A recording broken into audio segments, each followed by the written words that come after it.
Buenos días, queridos amigos de la Fábrica de la Ciencia. Hoy volamos de nuevo a Estados Unidos. El otro día tuvimos a Eduardo García Plana desde Houston y hoy vamos un poquito más lejos de Houston a Phoenix. Y lo vamos a hacer de la mano de nuestra amiga Vicky Almansa Villatoro. Muy buenos días, Vicky. Hola, buenos días. Pues buenas tardes, HQ. Buenas tardes aquí en Barcelona, buenos días en Phoenix, en Arizona.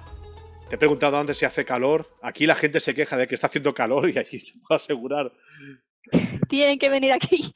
Yo también me quejaba antes, ya, Pero ya no me quejo. el otro día vi una imagen, una foto tuya paseando con bicicleta y es precioso. A mí que me gusta el desierto, es precioso. No, los paisajes son muy bonitos. Vale la pena venir a visitarlo, ver el Gran Cañón. Arizona es muy bonita, sí. Pero Bueno, venir preparado. muchos oyentes, ya los de siempre, cada vez que hablamos con alguien que trabaja en Estados Unidos, siempre está relacionado con la NASA o instituciones relacionadas con el espacio. Pero no, hoy vamos a hablar de Egipto.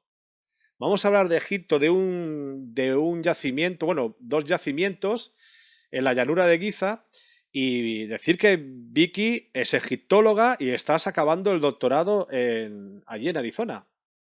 Preséntate. Sí, bueno, acabando es un poco optimista. Estoy en mi cuarto año de doctorado y aquí normalmente son 6 años, así que me quedan todavía 1 o 2 años, depende del tiempo Estás que me acabando, lleve. estás acabando. Bueno, sí, voy ya a más de mitad de camino, por así decirlo, pero no es en Arizona. Mi doctorado es en la Brown University, en Providence, en Rhode Island, la costa este, al norte. Ahora estoy en el sur, en Arizona. Como dices, Cerca de Nueva York, ¿verdad? está entre Nueva York y Boston, más tirando a Boston que Nueva Ah, York. Boston. Nueva York lo tenía 3 horas en autobús, que sí, bastante cerca, la verdad. Es que en el mapa se ve Y todo muy junto, por eso. sí, es tan grande que se ve que sí. Más cerca que ahora estoy, desde luego. Ahora mismo estoy en Arizona, como has dicho. No estoy trabajando a distancia con mi doctorado y enseñando en la universidad a distancia, enseñando en Brown, pero con un curso online. Porque como este semestre, como ya has adelantado, estuve participando en las excavaciones en Egipto, me dieron la posibilidad de enseñar un curso online. Así que es lo que he estado haciendo. Así que ahora mismo, además con el coronavirus, que me tuve que escapar de Egipto, pues me vine aquí. Y aquí estoy ahora, Y, haciendo mi y- y- tesis. y estás en Arizona por el coronavirus también, claro. Sí, claro, porque al fin y al cabo aquí es donde tengo mi casa ahora mismo, no en Providence. Y pues el curso que viene también seguiré estando aquí, que es donde mi marido vive. Así que por eso estoy aquí. A mí me gustan mucho las historias así como la tuya, ¿no? De que una chica de Huelva, ¿verdad? Un día decide, bueno, seguro que cuando eras pequeña ya te gustaba el mundo del antiguo Egipto, ¿no? A mí me llegó más tarde, ¿no? Bueno, de pequeño me daba miedo, todo lo relacionado con Egipto me daba pánico. Yo veía un libro, sí, veía una momia o veía un sarcófago o veía algo relacionado con Egipto, pero un día decidí que digo, bueno, esto no puede ser, esto no puede ser verdad que esto es de miedo. Entonces un día decidí estudiar egiptología y acabé estudiando egiptología. La verdad que muchos oyentes ya lo saben, no me dedico a la egiptología. Ella dice que sí, me ha gustado mucho lo que has dicho, que me dedico a la egiptología porque por lo menos hago divulgación de la egiptología, ¿no? Pero esa niña de Huelva que un día decidió estudiar egiptología,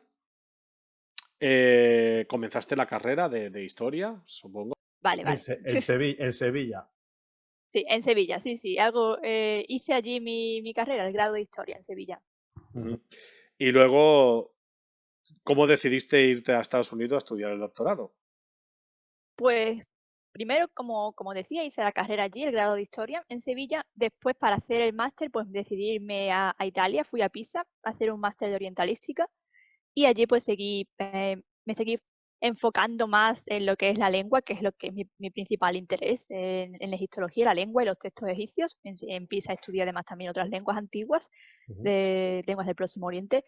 Y ya pues desde allí decidí hacer también mi tesis, porque, bueno, como en muchos másteres en el mundo, hay que hacer una tesis al final del máster.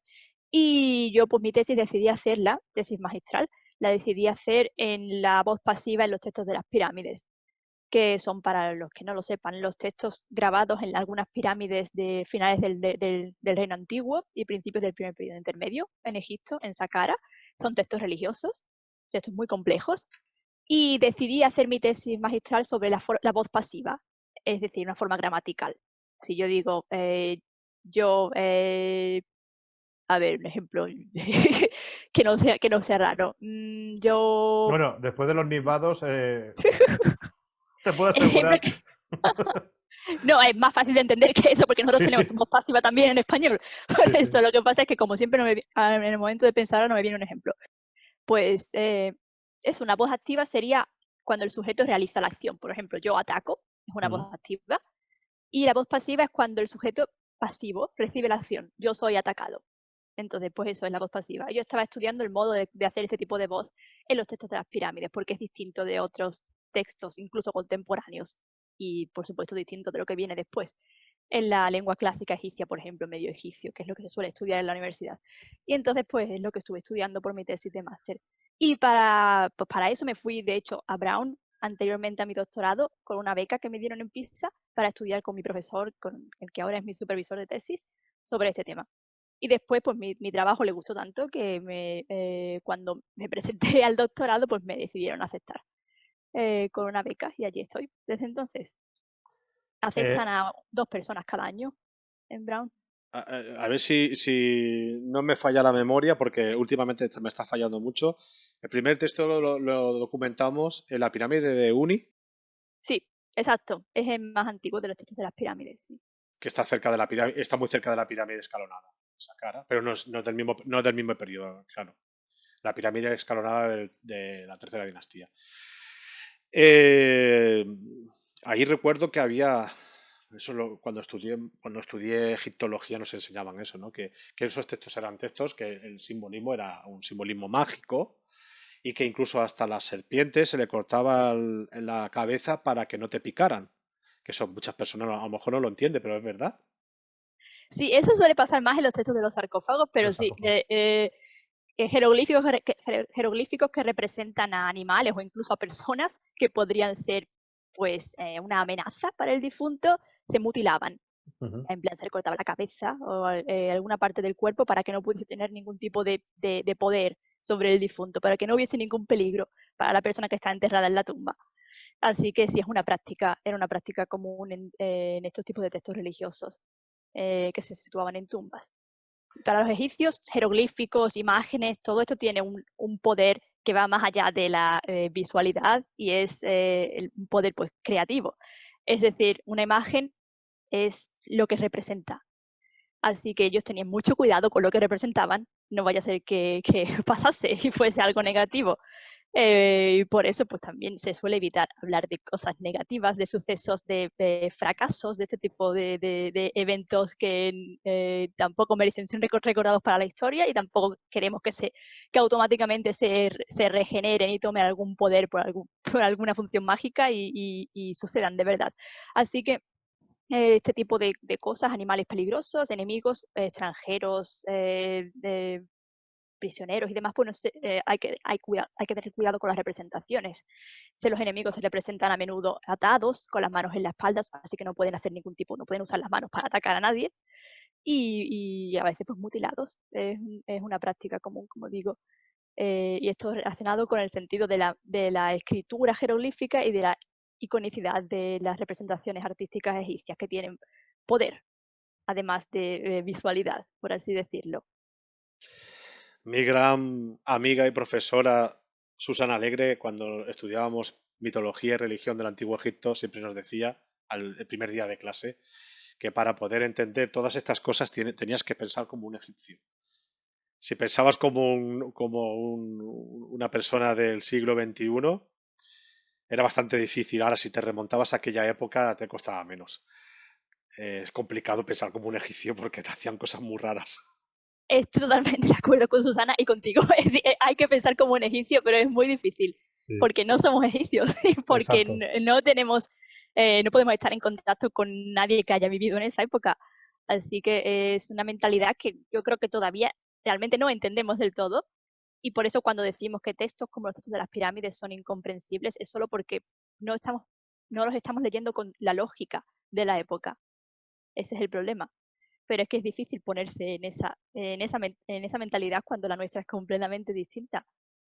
Pero sí, hay que hacer a veces un esfuerzo, pensar, por ejemplo, en una civilización en la que no hay teléfonos, no hay ordenadores, no hay televisión, no hay luces, en la que sales de tu casa y ves en medio de la noche, ves solo oscuridad, quizás, el cielo lleno de estrellas. Y bueno, eso es lo que era vivir en la cultura egipcia. Y como es tan distinta de la nuestra, pues nos cuesta pensar así. Sí, la verdad. Sí. Bueno, pues entonces ya estás estudiando el máster ahí en la Universidad de Brown, en Providence. El doctorado, ay, perdona, el doctorado, sí, sí. Y bueno, ¿y cómo es la vida allí? Porque ya te dije antes de la entrevista, digo, no solamente te voy a preguntar por lo que haces, sino por lo que eres, ¿no? Y por cómo vives, ¿no? ¿Cómo es la vida? Porque hay de todo, ¿eh? Yo tengo grandes amigos que viven en Estados Unidos, en Canadá no tanto, pero en Estados Unidos, y algunos me dicen que sí, que aquí esto es maravilloso, y otro me dice, bueno, echo mucho de menos España porque hay muchas carencias que en España tenemos. Y al revés, ¿eh? Y al revés. Echa mucho de menos España. Sí, sí, no, mucho, evidente.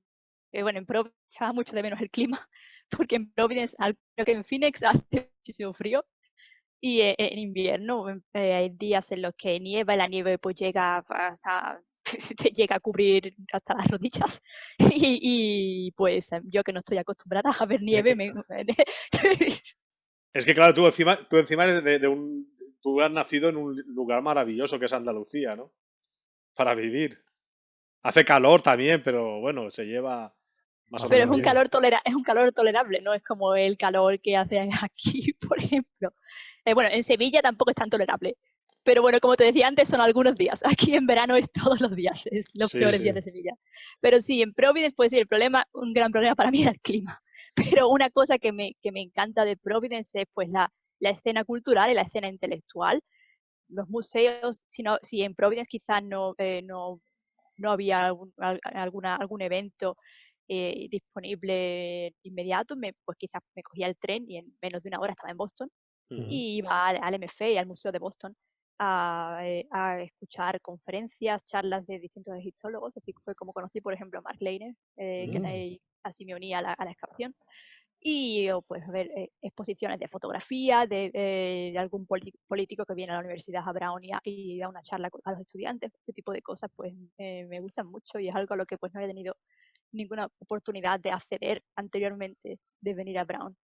Y Y me me estás estás diciendo diciendo un un dato dato. súper interesante, porque de hecho el otro día estuvimos hablando, entrevisté a Nacho Ares, el director y presentador de Ser Historia, y es gran amigo de Mac Lenner. Y me estás diciendo que el director de la excavación donde estás tú es él. Sí, sí, Todavía. claro. O sea, que todavía está en Giza. Este hombre, ¿cuántos años? Le va a quitar el récord a un SETI. Lleva Lleva más de Lleva, ya. 40 años, sí, sí, yo. Sí, lleva muchos años excavando allí, sí. sí. Bueno, pues, ¿qué tal es Van Lenner? Pues es genial, nos llevamos muy bien. Hoy he estado hablando con él. Tenemos, pues, aparte de la excavación, más proyectos que llevamos juntos y sí, siempre ha sido pues súper disponible. Un gran amigo, sí, más que un director de excavación. Además, nuestro equipo es particular porque somos casi como una familia, en plan, pues todos, vivimos todos, bueno, no todos, pero la mayor parte vivimos en una casa que se llama, es la Villa Aera. Aera es el nombre del equipo. Y entonces pues comemos y cenamos juntos, cuando no estamos trabajando, después de la excavación, cuando volvemos a la casa, pues a lo mejor hacemos otro tipo de trabajo desde el laboratorio, ¿no? En plan, con los registros y demás, buscando fotografías viejas, este tipo de cosas. Pero cuando no estamos trabajando, pues hablamos, nos tomamos a lo mejor unos dulces, en plan, damos una vuelta, vamos al supermercado. Sí, nos lo pasamos bastante bien. Y el viernes, que es el día que tenemos libre, pues Fiesta. solemos también organizar viajes por Egipto. Así que, sí. La casa donde estáis vosotros está ahí en el barrio de Giza, supongo, ¿no? En la ciudad de Giza. Está en la ciudad, sí, está justo enfrente de las pirámides. Si quieres, te puedo enviar luego una foto de la vista desde la Sí, terraza, que es justo las pirámides. Yo cuando la perfecto. vi me quedé sin, La colgaré, sin la respiración. colgaré, la colgaré en Sí. YouTube. Yo recuerdo una de las imágenes más maravillosas que he podido disfrutar junto a la Alhambra desde el Albaicín. Una de las imágenes más maravillosas que he podido disfrutar en mi vida ha sido en el Manor House, en el hotel, en una terraza, viendo el campo de golf este que tiene delante y luego detrás las pirámides. De noche, el atardecer, era precioso aquello. Estoy justo enfrente del Mena House. O Allí está sea, nuestra casa. yo estaba hospedado en Meridian Pyramidi, que está al final de la Avenida de las Pirámides, pero fuimos una noche a cenar y aquello fue precioso, una imagen preciosa. Y tú la ves todas las noches, esa imagen. Sí, desde mi habitación, desde la ventana la puedo ver también. Así que eh, Saber que eres una privilegiada, ¿verdad? la verdad, todavía no me lo creo, ciertas cosas. ¿Verdad que Desde, sí? como dices tú, que estaba en Huelva y que leía libros de Egipto, hasta estar, pues bueno, excavando en Giza de frente a las pirámides. Y la verdad es que me siento muy afortunada. Luego pasaremos al yacimiento, bueno, al Templo del Valle del faraón Micerinos, ¿no? Que es donde está el yacimiento donde tú trabajas. Pero primero vamos a hablar cómo es el día a día. Os tenéis que levantar muy temprano porque... Sí, sí, claro. Sí, sí, nos levantamos. El desayuno es a las 6 o a las 7. La verdad es que no me acuerdo ahora mismo. Creo que es a las 6. Sí, creo que Que a las 6 tiene mucho desayunamos. sueño, ¿no? En ese momento para acordarte. Sí. Sí, no, es que yo me despierto mucho antes, porque como mi marido está en Arizona y tenemos diferencia horaria entre mi Sí. trabajo, su trabajo y la diferencia horaria, el único momento que puedo hablar con él es por la mañana, muy temprano, así que me despierto antes del desayuno, en plan, cuando suelen llamar a la oración, porque hay una mezquita cerca de Sí. nuestra villa, suelen llamar pues a las 4:30 de la mañana, que me despierto a esa hora, y hablo por teléfono hasta que es la hora del desayuno, creo que es a las 6 que desayunamos. Entonces bajamos a desayunar todos juntos, tenemos ahí hay unos cocineros que trabajan en la villa, Ujú. así que además son cocineros que el que tenemos ahora, por ejemplo, trabajó en el Mena House, o no O en el sea, Mena House, en el hotel en que, Hurgada, sí. que cocina muy bien. Sí, sí, bastante bien. Y bueno, pues tenemos ahí nuestros platos para que nos preparemos nosotros lo que, en plan, si queremos full, que es son como estas habichuelas, huevos duros, distintos tipos pues de embutidos, yogur, lo que queramos. Y nos hacemos nosotros nuestro desayuno con lo que hay allí. Y los preparamos luego, nos vestimos, nos lavamos los dientes, lo que sea. Y entonces, pues, creo que esto es a las 7 menos cuarto, tenemos una pequeña reunión con Mark Lehner, todo el equipo, porque los equipos se dividen en dos partes, principalmente. Bueno, tres. Una es el yacimiento, en el que estoy yo. Otro es el laboratorio, que está también en la zona en la zona de las pirámides, pero no en el yacimiento en sí. Y otro es el archivo, los que se quedan en la villa, el archivo está en la villa. Y entonces pues esas personas se quedan allí, hacen trabajo de archivo, en plan registros, pasan al database, todas estas cosas, se organizan también de temas administrativos. Y las personas del laboratorio trabajan con los objetos que llevamos nosotros desde el yacimiento. Los investigan expertos en cerámica, en hueso, distintos tipos de tareas. Y bueno, pues entonces pues todos nos reunimos y contamos un poco, damos un poco un avance de lo que está pasando en cada uno en el yacimiento, qué es lo que está pasando, qué es lo que hemos hecho, lo que hicimos ayer, qué es lo que vamos a hacer hoy. El laboratorio lo mismo. Y nada, luego nos dividimos, hay dos minibuses que nos llevan, uno lleva al laboratorio y otro lleva al yacimiento, pues al yacimiento, evidentemente. Y nada, luego llegamos a la entrada de las pirámides. Además, es una maravilla llegar a la meseta por la mañana temprano cuando está cerrada. O sea, todavía antes de que lleguen los turistas. Somos los primeros. Allí, pues, muchísimo control. Siempre se aseguran en la puerta de que nosotros, aunque nos ven todos los días nos preguntan que quiénes somos, nos piden la documentación y hasta que no está todo asegurado no nos dejan pasar.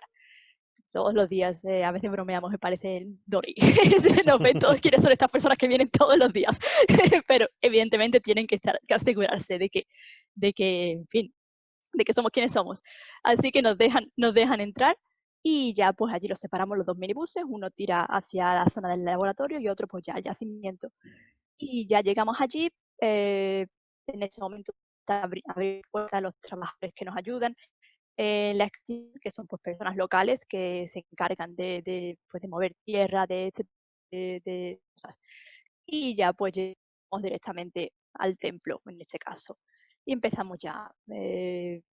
Bueno, normalmente Mark suele venir con nosotros por la mañana, nos dice un poco su idea de lo que él piensa que tendríamos que estar excavando en ese momento, qué sección, y luego pues él se va a hacer otro tipo de cosas, va al laboratorio y se encarga pues, de más, de otro tipo de actividades, y vuelve luego después a cerrar el día, a ver cómo ha procedido el trabajo y a tomar fotografías y así.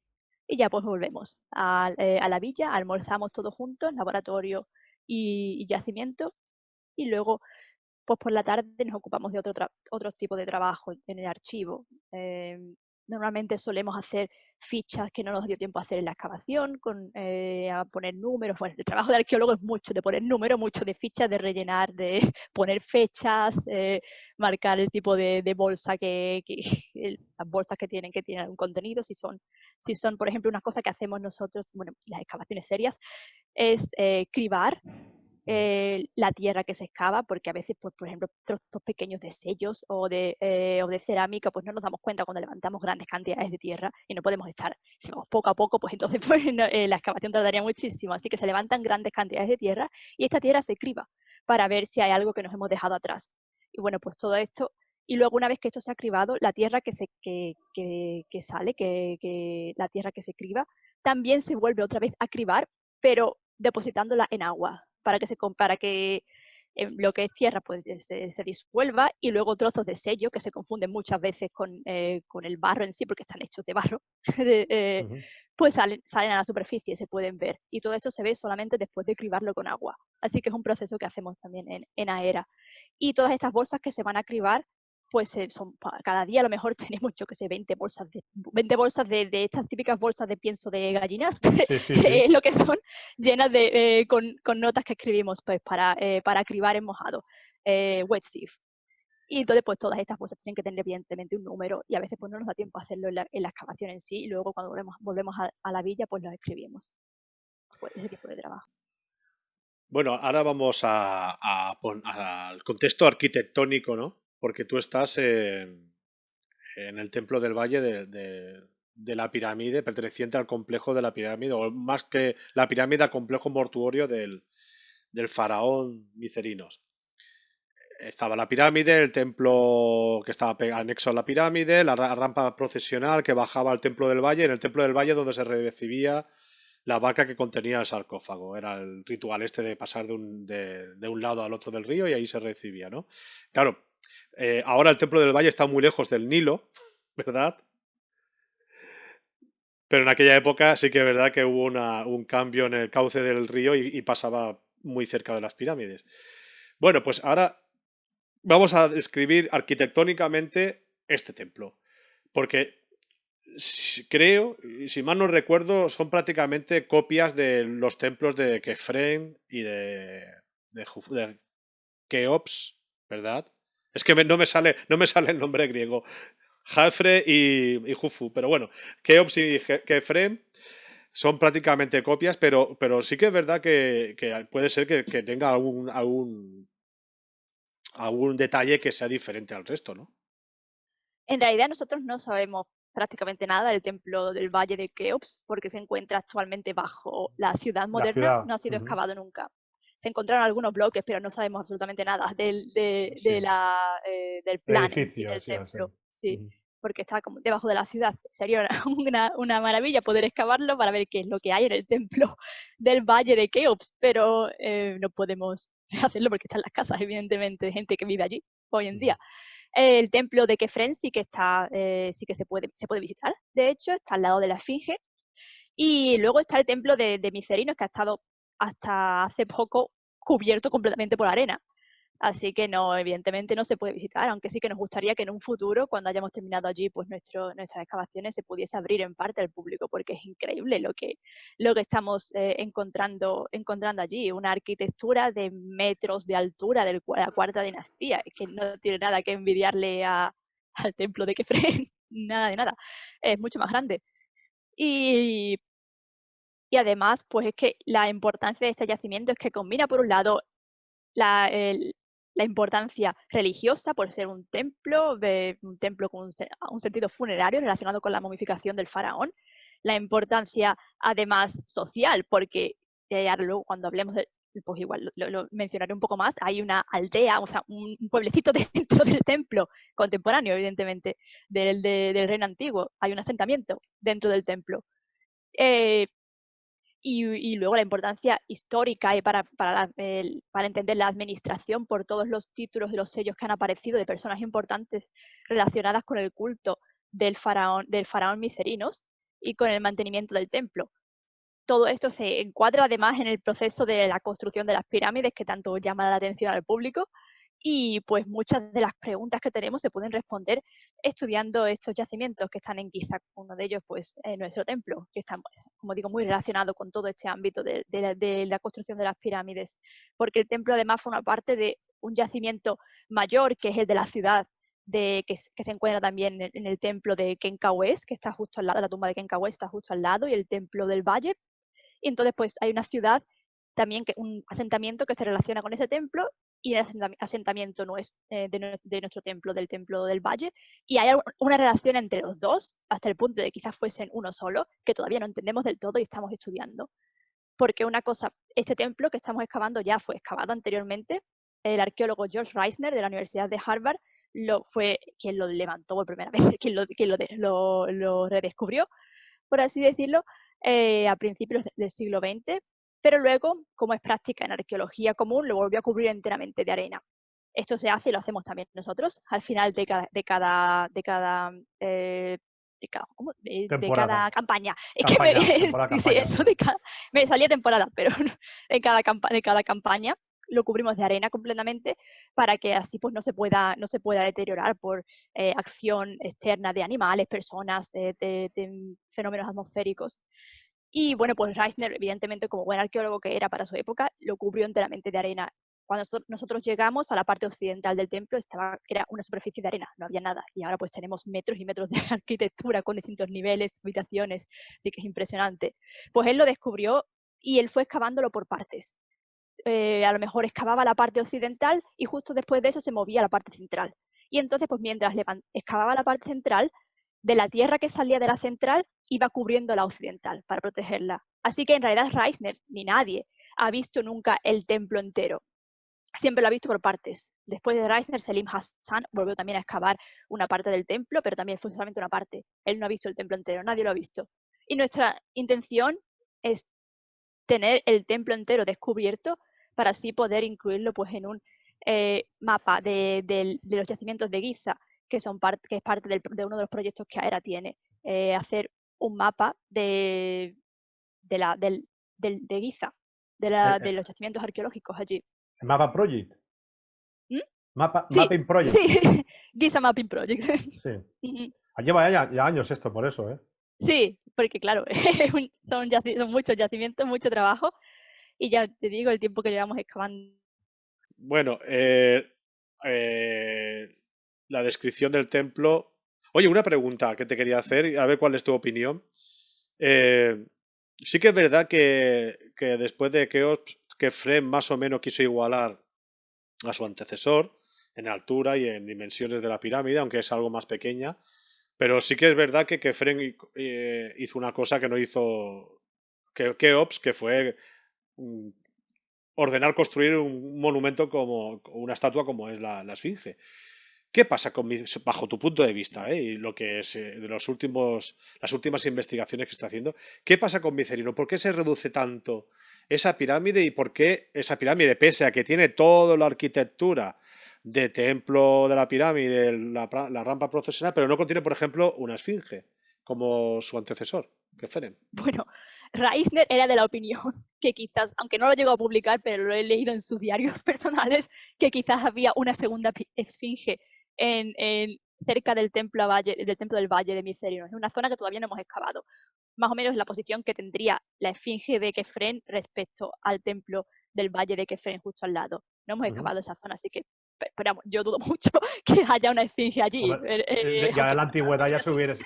Claro, en la antigüedad ya se hubiese hablado de ella, claro. Sí.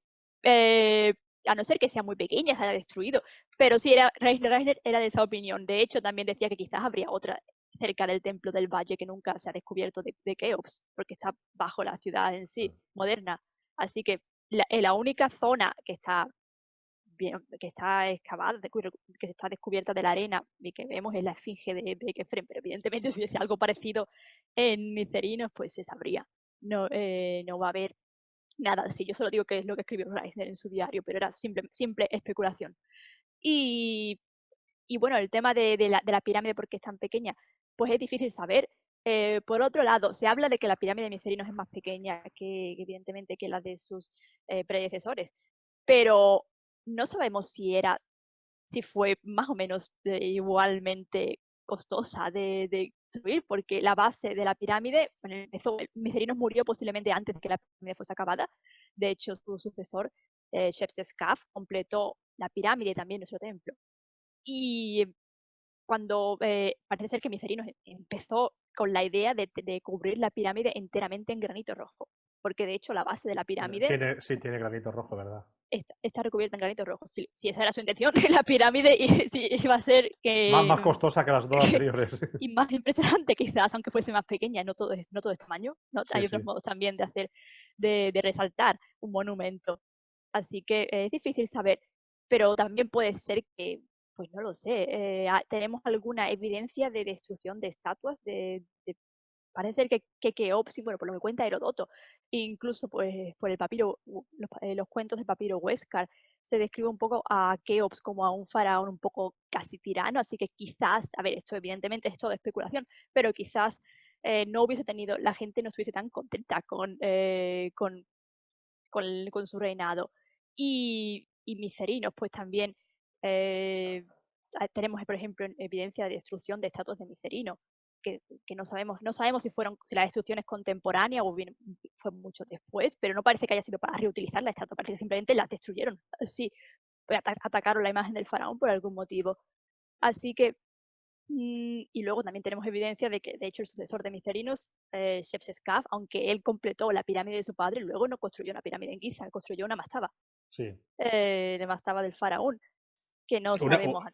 Si lo extrapolamos que es difícil y por eso siempre decimos que hay que pensar como los egipcios, si lo extrapolamos esto, a lo mejor hubo un periodo de crisis, tanto, vamos a llamarle económica, porque es bastante complicado hablar en temas económicos, ¿no? Pero una crisis económica y religiosa, o por lo menos con la institución real, que era bastante complicado pensar que un egipcio podía atacar a la monarquía, pero mira lo que pasó en el primer periodo intermedio. Sí, y además también hay evidencias de regicidios, de intentos de asesinato a Faraón en el reino antiguo y con Teti. Y quizás incluso, bueno, lo sabemos también, la famosa conspiración del harén. Ramsés III. Exactamente, así que eso es lo que pasa es que los egipcios nunca se van a rebelar contra la institución de la monarquía en sí. La monarquía es importante y ellos lo saben. Ellos saben que la institución faraónica, Nesut, en sí, es necesaria para mantener el orden cósmico de Egipto, lo que se define como Ma'at, ¿vale? La institución es necesaria porque es un intermediario entre dioses y humanos, y la función del faraón es la de entregarle constantemente a los dioses el estado equilibrado del mundo, es decir, el estado en el que el mundo estaba antes de la creación. Esto es lo que se llama como Ma'at. De hecho, nosotros en templos egipcios, pues si vamos a Egipto, veremos muchas veces al faraón arrodillado, entregando con las manos una imagen de una mujer con una pluma en la cabeza. Ma'at. Esta es Ma'at. Lo que está haciendo el faraón es entregar la Ma'at a los dioses. Está diciendo, te entrego Ma'at, te entrego pues el país en el buen estado en el que está. Es lo que cuando por ejemplo, los sacerdotes hacen ofrendas en los templos, el sacerdote lo que está haciendo es tomar, es personificar, no sé si esta es una palabra correcta, en personar al faraón, porque el faraón evidentemente no puede estar en cada uno de los templos de Egipto todos los días. Así que es el sacerdote que lo hace, toma la imagen del faraón y ofrece a los dioses, pues a lo mejor otro evidentemente no ofrece amat, ofrece pan, ofrece comida, pero todas estas ofrendas se relacionan automáticamente con Maat. Es un modo de representar, una metáfora del faraón representando Maat a los dioses, es el sacerdote que presenta comida a los dioses. Al fin y al cabo, la comida ¿de dónde viene? Viene de la tierra, que está bien cultivada, de una buena inundación del Nilo, y todo esto es demostración de que el universo está trabajando, está prosperando, porque hay un buen gobierno. Ahora, cada vez que hay problemas, no hay buenas inundaciones, hay sequía, hay incluso infiltración de extranjeros en el país, todo esto, ¿a quién se le echa la culpa? Al faraón. Y de hecho tenemos textos en el primer periodo intermedio que acusan, que dicen que el faraón es débil, que el gobierno es débil y por eso pues está pasando lo que está pasando. Así que el faraón pues tiene es importante, un gran poder, pero también tiene una gran responsabilidad y va a ser el primero al que se le eche la culpa cuando algo pase mal. La institución de la monarquía nunca se va a cuestionar, pero a una persona sí se puede cuestionar, a la persona que en ese momento representa a la monarquía. También la fiesta del jubileo, ¿no? Que es la renovación del poder cósmico, ¿no? Del monarca. Algunos africanistas hablan de los Maker Rain africanos, de los hacedores de lluvia, que se le cortaba el cuello si no, si no podían controlar el poder cósmico, si no atraían la lluvia, el comité de sabios le ordenaban cortarle al rey el cuello y eso a Egipto pasó y se inventaron la fiesta del jubileo para que no le cortaran el cuello, ¿no? Sí, bueno, todo esto es... Sí, sí. No tenemos evidentemente evidencias de que algo parecido pasase en Egipto. Cuando se mata a un faraón es pues por conspiración. No es porque el pueblo No, lo pero claro, ordene, estamos hablando de anterior al predinástico, los primeros reyezuelos, aquellos jefes locales y tal, que sí que a lo mejor estaban sometidos a un juicio de un comité de ancianos o lo que fuera, muy, muy propio de algunas culturas centroafricanas también, y estos sí que estaban expuestos a esta posibilidad, ¿no? De que se le diera un toque de atención primero y luego, oye, lo siento, otro rey. Claro, todo esto, una vez más, es evidencia de especulación en comparación con comparaciones etnográficas, porque no tenemos textos de la época que se puedan saber. Es como cuando hablamos, por ejemplo, de dónde viene el mito de sucesión, Osiris y Horus, que quizás pues, se relacione con otras culturas africanas en las que el hermano del faraón ocuparía el trono si era más poderoso, y pues lo que decimos, pues Seth, que intenta ocupar el trono en vez del hijo de Osiris. Y lo que hacen estos mitos pues, es decir, no es el hermano, es el hijo el que tiene que suceder a su padre, como Horus sucede a Osiris, aunque se intenta meter por medio un hermano, que es Seth en este caso. Pues sí, comparaciones etnográficas pues nos pueden dar bastante información que no tenemos a lo mejor de primera mano, pero siempre es todo especulativo, porque hasta que no tengamos evidencia textual o arqueológica clara, pues se puede decir poco sobre esto. Pero sí, el concepto es el mismo, es el gobernante, el rey, es el que se encarga de mantener el orden cósmico, y si las cosas no van bien, pues es su culpa. Y entonces, pues, hay que tomar alguna medida. Vamos a volver al Templo del Valle. Tú eres lingüista, eres experta en textos. ¿Qué nos dice la epigrafía del templo? Pues tenemos, la verdad es que se han encontrado algunas inscripciones allí. Tenemos decretos reales que han aparecido entre la zona del templo funerario de Micerinos y nuestro templo. Tenemos el decreto de Shepseskaf en el que dice, pues, en el que cuenta cómo él terminó el templo por su padre, porque no dice que su padre muriese, pero dice que él terminó el templo por Micerinos. Y instauró además alguna especie de culto que se menciona como pejer, las ofrendas pejer. Esta palabra pejer se traducen como girar alrededor, pejer, este es el significado de pejer, y en el contexto de las ofrendas, pues se suele traducir como ofrendas Pejer, pues eso.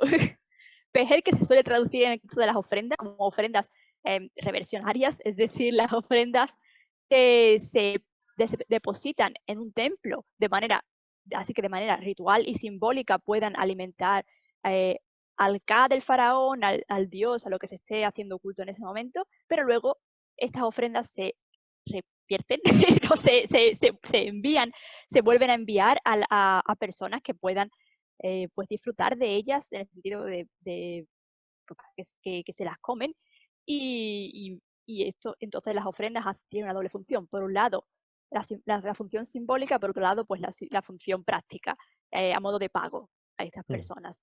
En el caso del decreto de Shepseskaf, posiblemente se esté refiriendo a los sacerdotes y a las personas que vivían en nuestro templo que realizaban el culto diario en honor del faraón Micerinos. Y estas ofrendas que ellos pues posiblemente cultivarían en alguna tierra relacionada cerca de este templo, esta comida, estos productos los ofrecerían productos agrarios y también carne de animales que tuviesen ganadería, que tuviesen en la zona, los ofrecerían en el templo al culto del faraón Micerinos y luego pues se lo comerían los sacerdotes y se mantendrían así a ellos y a sus familias. Y estas personas pues vivían en el templo. Y tenemos evidencia de ello pues en este primer decreto que aparece en varios fragmentos, lo encontró Reisner en el templo alto, no en nuestro templo, de Micerinos. Y luego también tenemos, pues, por ejemplo, otro decreto que aparece en el templo en sí, que es el decreto de Pepi II. También hablando de las personas que vivían en el templo y menciona distintas personas con cargos importantes que se ocupaban de mantener y de pues, supervisar a las personas que trabajaban en esta ciudad de las pirámides, porque lo que había en Giza era una ciudad de las pirámides, como tenemos también otras, por ejemplo, en Dashur o en Abusir, ciudades que estaban asociadas a una pirámide, al culto dentro de la pirámide y en el que personas vivían y se mantenían con los productos que se entregaban en el culto. Y además estas personas estaban exentas de pagar impuestos. Es decir, posiblemente no participarían en trabajos de construcción estatales, no tenían que presentar una parte de su producción al faraón, porque ya estaban trabajando para el faraón. Entonces, pues esto pues, no se le quitaba de su producción. Y este decreto de Pepi II, pues lo que dice es eso, que estas personas que viven en el templo están exentas de pagar este tipo de impuestos. Has hablado ahora de la ciudad de las pirámides, de las personas que trabajaban en todos estos proyectos arquitectónicos impresionantes, que requería una ciudad, evidentemente. Muchas personas aún me siguen diciendo que la construían esclavos. Bueno, el concepto de esclavitud en el Antiguo Egipto era muy diferente al que vino después en Grecia y Roma, ¿no? Pero no, eran personas asalariadas, la inmensa mayoría eran asalariadas y otros trabajaban pues porque, yo qué sé, porque a lo mejor no tenían otra cosa y tenían que trabajar allí. O cuando se inundaban los campos, tenían que aprovechar ese periodo de que no podían trabajar en el campo para hacer trabajos estatales, ¿no? Es el sentido de... Perdona, dime. Digo, es el sentido de que estás diciendo, el trabajo estatal en cambio de la manutención del Estado en sí. Y pues nosotros nos resulta difícil entenderlo y lo traducimos como esclavitud, pero no es esclavitud, por así decirlo. Tú también estás trabajando a cambio de una comida, de un salario, es lo mismo. Ellos están trabajando a cambio de la manutención del Estado y ellos posiblemente pues no lo veían como algo, en plan, los trabajadores se dividían en grupos, en asociaciones, por así decirlos, que se llaman philae, usando la palabra griega, aunque en egipcio es sa, es la palabra que se usaba, y estas asociaciones pues posiblemente eran incluso hasta amigos. Algunas tienen nombres como los amigos de Keops, Sí. y se encuentran en grafitis escritos en la cámara funeraria de Keops, en los bloques, así que nada de extraterrestres o cosas raras. Hay grafitis en la cámara funeraria de Keops que mencionan a este grupo de constructores en los bloques de piedra, grafitis también en bloques de piedra que vienen de la pirámide de Micerinos, los amigos de Micerinos. También hay una que es...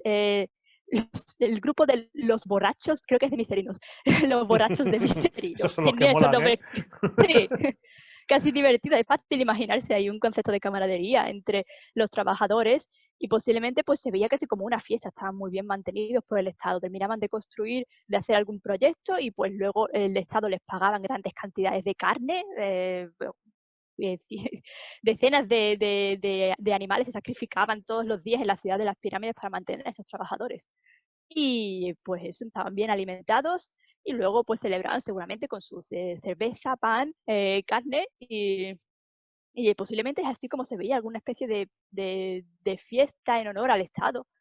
Y no lo veían como, como un trabajo forzado, como algo así como esclavitud. Incluso podríamos hablar de una versión egipcia de algo parecido a la seguridad social, porque cuando un trabajador se accidentaba, se le concedía el permiso para que se pudiese recuperar y se le seguía manteniendo. Incluso, no sé en dónde se encontró también, no sé si fue en una tumba cercana a esta, bueno, la necrópolis de los trabajadores, no sé dónde fue, que se hablaba de que le habían concedido el permiso a un trabajador porque su mujer había dado a luz para asistir al parto. Todas estas cosas suenan más a una seguridad social que te accidentabas o caías enfermo y te seguía manteniendo el Estado que a esclavitud, porque esclavitud es no tener derecho ninguno. Sobre todo la esclavitud desde Grecia hasta la Edad Media y luego más adelante la época de la esclavitud negra, ¿no? Pero estamos hablando de no tener derechos. En cambio, los egipcios sí que tenían derechos, o sea, no podían ser esclavos. Era un concepto muy diferente. Sí, el trabajo era penoso, pero en aquella época, ¿qué trabajo no era penoso? A no ser que trabajaras de sacerdote o en la corte. Tenía que, si trabajabas en el campo, morías muy joven porque era muy duro, pero eso no era esclavitud, es que era duro el trabajo. Sí, además se alternaban, no estaban los trabajadores, pues no eran siempre los mismos, iban cambiando haciendo turnos y en la ciudad de los trabajadores hay barracas en las que vivían los distintos grupos, como los borrachos de Micerino, distintos grupos que vivían allí y cada vez podían acoger, a lo mejor una barraca acogía a 500 personas cada vez o a 1000 personas, depende de si los espacios que parecen como camas que se encontraron allí son para una o dos personas y estas personas pues iban alternando, volvían al trabajo durante un tiempo y luego otras personas pues lo sustituían. Algo así, por así decirlo, como, no sé, el servicio militar. Es algo que hay que hacer por el Estado y a cambio pues obtienes una serie de beneficios. Incluso otro fenómeno que más adelante no se daba, ya no solamente en la esclavitud, sino en muchas personas que no eran esclavos, sino que día de permiso. No sé si era una vez al mes o 2 veces al mes, tenían un día de poder disfrutar de un descanso, ¿no? De un permiso. Todas estas cosas se han ido encontrando durante todos estos años en estas ciudades, ¿no? Ujú. También pues, por documentos que tenemos en épocas posteriores, tenemos mucha más información, por ejemplo, de la aldea de Deir el Medina, en la que trabajaban en la que vivían los trabajadores que decoraban las tumbas del nuevo reino. Pues allí tenemos pues, muchísima documentación sobre el tipo de vida que tenían, incluso evidencia de una huelga que Sí, sí, hubo. sí, sí. La primera Así huelga que, de la historia. exactamente. Si no mal lo recuerdo, bajo el reinado de Ramsés III también, puede ser. Sí, Sí, sí, sí, sí. a ese hombre le pasa siempre todo. Sí. Algo no haría bien, porque jo, vaya diferencia con el antecesor, 2 antecesores atrás, Ramsés II, que ese sí que tenía controlado más o menos el reino. Eh, a ver, estamos hablando de la ciudad de los obreros. Ah, sí, yo me puedo imaginar, porque a veces la imaginación eh, tiene parte de lógica, ¿no? Porque es muy humano que estos grupos de trabajadores, los borrachos de Micerinos o los amigos de Micerinos, yo es que me lo imagino porque los borrachos eran los guays de la película y los otros eran los que le hacían la pelotilla, ¿no? Al monarca o por lo menos al arquitecto o al sacerdote o a quien fuera. Pero yo me imagino que entre esos grupos, en catalán se llaman collas de trabajo, en esos grupos debería haber piques, ¿no? A ver quién ponía más piedras, seguro.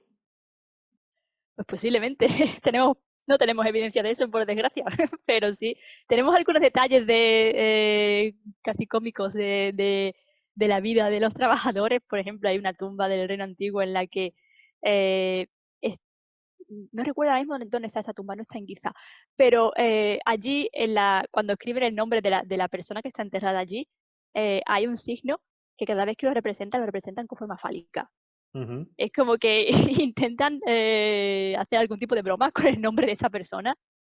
Así que sí, este es el modo que tenemos un poco de acercarnos a ver cómo era el día a día de estas personas y el sentido del humor. Por desgracia tenemos poca información, además de posiblemente sepas el descubrimiento reciente de los papiros del Wadi el-Jarf, el diario de Merer, en el que esta persona, que era un inspector de los trabajos de la construcción de la pirámide de Keops, otra vez, nada de extraterrestres, personas Mira, egipcias, además. sí, sigue. Que ahora luego te voy a contar una cosa sobre Sí. esto, referente a esto. Vale, en la que, pues nada, Merer cuenta como cada día que recogían la piedra, la transportaban desde Tura, que estaba enfrente de Giza, hasta navegaban y luego llegaban a la zona donde estaba la pirámide de Keops, que se llama Ajet Khufu, el horizonte, por así decirlo, aunque Ajet no es exactamente horizonte, de Khufu, de Keops, que es el nombre antiguo de la pirámide de Keops. Y pues allí arrastraban piedras y trabajaban. Así que es un documento de primera mano de una persona que trabajó en la construcción de Keops, escribiendo su diario de cómo era el trabajo allí mientras la pirámide se estaba construyendo. Ujú. Pero no tenemos mucha más evidencia acerca de piques entre los trabajadores, aunque posiblemente hubiese, especialmente entre distintas files, distintos grupos de trabajadores. Bueno, por lo que iba a comentar, has mencionado muchas veces, bueno, un par de veces o tres a lo largo de la entrevista, el tema de no extraterrestres, pero es que hay personas que menosprecian la inteligencia de los antiguos. ¿Por qué? Que los egipcios no eran inteligentes. Los egipcios utilizaban más el cerebro que nosotros. Porque nosotros, para hacer un cálculo sencillo, necesitábamos una máquina. Y ellos los hacían con su cabeza. Observación astronómica, cálculos matemáticos, grandes conocimientos de arquitectura, grandes conocimientos de física, que ellos no entendían lo que era la física, pero sabían nivelar un terreno, por ejemplo. Eh, Eran inteligentes. Es que no pensamos, no sé qué tipo de influencia tenemos, que estamos convencidos de que bueno, la trigonometría la inventaron los griegos, cuando sabemos que los egipcios la conocían. Bueno, y también recientemente se encontró una tableta cuneiforme en alguna zona de Mesopotamia, que Ujú. demuestra que también ellos conocían, Eran grandes tenían este matemáticos. conocimiento. Sí. Y es que, pues, como nos sentimos herederos de la cultura griega y romana, pensamos que la civilización empieza allí, y pues los egipcios son casi como primitivos. Y todas estas teorías, mucha gente no se da cuenta que estas teorías de los extraterrestres, cuando nosotros los egiptólogos pues perdemos un poco la paciencia cuando nos preguntan estas cosas, es porque tienen una gran base racista. Es pensar que los egipcios no son capaces porque no son europeos, porque no son blancos, no son capaces de construir, de hacer lo que hicieron, de tener esos conocimientos. También hay quien dice, pues no, como no hay evidencia de que los egipcios tuviesen todos estos conocimientos astronómicos y matemáticos y ingeniería para construir estas pirámides, en realidad fue otra cultura que viene de Atlantis y que la construyó antes, de la que no tenemos ninguna evidencia. O sea que, porque no tenemos evidencia del conocimiento, tiene más sentido de que sea una cultura de la que no tenemos absolutamente ninguna evidencia, que hizo todo, las esfinges, las pirámides y demás. Poca gente sabe, además, que tenemos el papiro matemático Rind del segundo periodo intermedio, con problemas matemáticos, además, relacionados con las pirámides, como si un lado de la pirámide mide esto y otro lado mide esto, ¿cuánto medirá? Problemas casi actuales, otro más antiguo todavía, que se conserva en Moscú. Estos papiros todavía no están completamente traducidos matemáticamente. Sería quizás hora que alguien los investigase y los publicase y la gente pues nos diésemos cuenta de que hay mucho conocimiento de los egipcios que nosotros no sabemos. También en temas filosóficos, por ejemplo, pensamos que la filosofía pues nace en Grecia otra vez. Si lees los textos de las pirámides en versión original, te das cuenta de que hay un conocimiento del universo y una representación alegórica del cosmos que es pues sumamente sofisticado y no tenemos ni idea, que es que casi ni lo entendemos. Pero es porque nuestro modo de pensar, nuestra lógica, aparte, es distinta y además tenemos tendencia a verlos de una manera simplificada a estas personas que no lo eran para nada. yo he visto conocimientos pues del tema de la lingüística, la cognitiva, que es que no los vuelvo a ver hasta el momento en el que la cognitive linguistics aparece. Luego, y encima ya, cuando ya no solamente ya están convencidísimos de que las pirámides las han construido los extraterrestres, sino que cómo es posible que